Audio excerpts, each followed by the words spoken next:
The shocking revelations about Daystar TV and its leadership continue to unravel, exposing a web of alleged cover-ups, financial mismanagement, and abuse.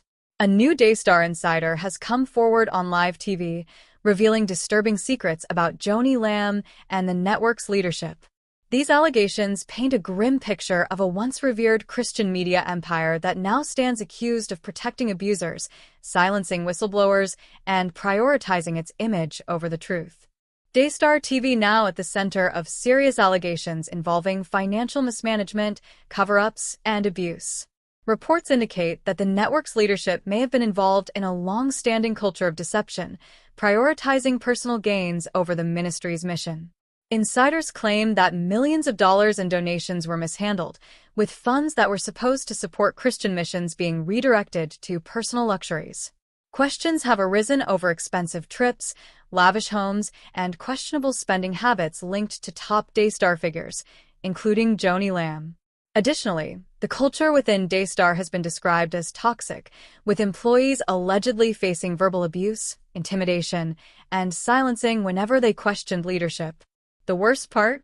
Allegations of abuse within the network have been repeatedly covered up, protecting those in power, while victims are ignored or dismissed. This paints a disturbing picture of what goes on behind the scenes at one of the biggest Christian TV networks in the world. But this is just the beginning. Things get even darker. Daystar's reputation took a hit years ago when Marcus Lamb, Joni's late husband, publicly admitted to an extramarital affair. However, what wasn't disclosed at the time was how ministry funds were allegedly used to silence individuals who knew about the scandal. Whistleblowers now claim that the affair wasn't an isolated incident, but rather a symptom of deeper corruption. Insiders allege that ministry donations were used to fund private trips, luxury gifts, and even hush money payments. This was all done under the guise of protecting the ministry's image, while genuine concerns about integrity were swept under the rug. Many employees who tried to speak up were either fired or forced into silence, creating a culture of fear and secrecy. Some former Daystar staff members have now come forward, exposing how the network has operated under double standards, deception, and a lack of true biblical accountability. These revelations shatter the public perception of Daystar as a ministry built on faith. Instead, it appears that power and control have taken precedence over truth and righteousness. One of the most heartbreaking allegations to surface is that Jonathan and Susie Lamb's daughter was allegedly abused by a family member. Instead of addressing the claims with transparency and concern, insiders reveal that Daystar's leadership attempted to cover up the incident. Jonathan and Susie reportedly pleaded for justice, but their concerns were dismissed or ignored.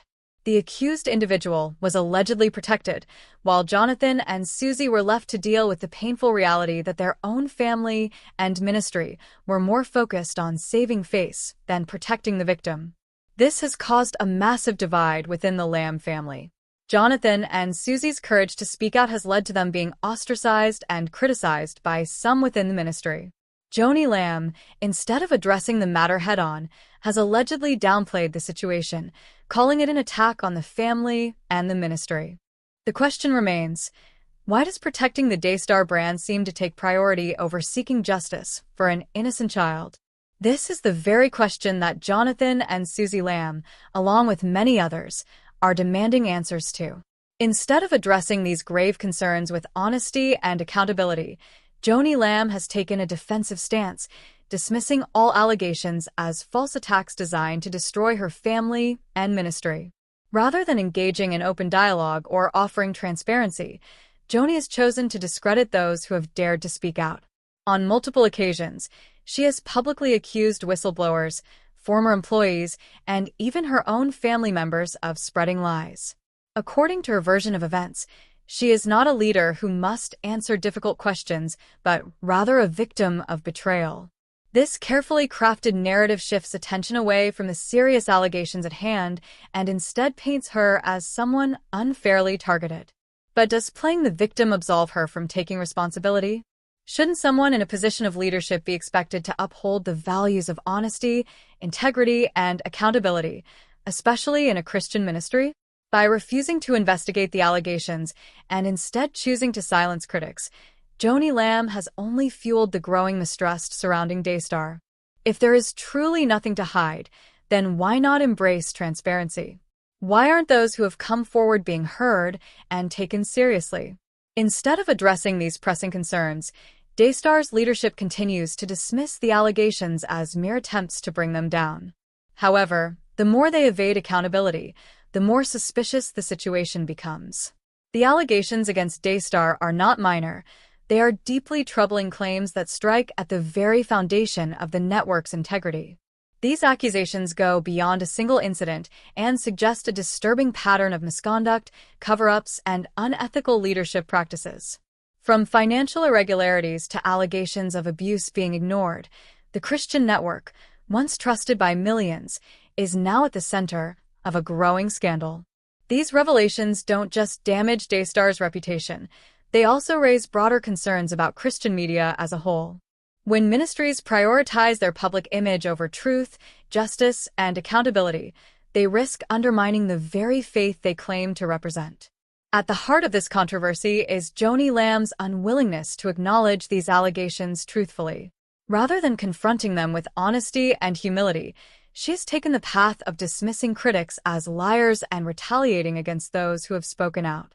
This response raises serious ethical concerns about the leadership of Daystar. If a ministry is truly built on righteousness and faith, shouldn't it be held to the highest standards of morality and truth?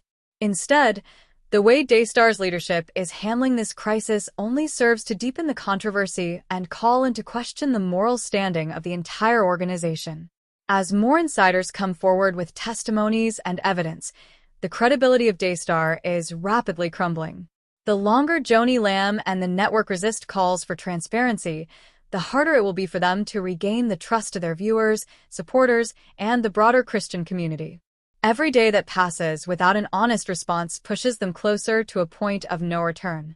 However, there is still an opportunity for the leadership to do the right thing, acknowledge the allegations, take responsibility, and implement real changes. But will they? This situation is a defining moment for Daystar and its leadership. How they choose to respond will not only determine the future of the network, but also shape their legacy within the Christian community. Will they choose the path of integrity, accountability, and redemption? Or will they continue to deny, deflect, and cover up the truth until it is too late?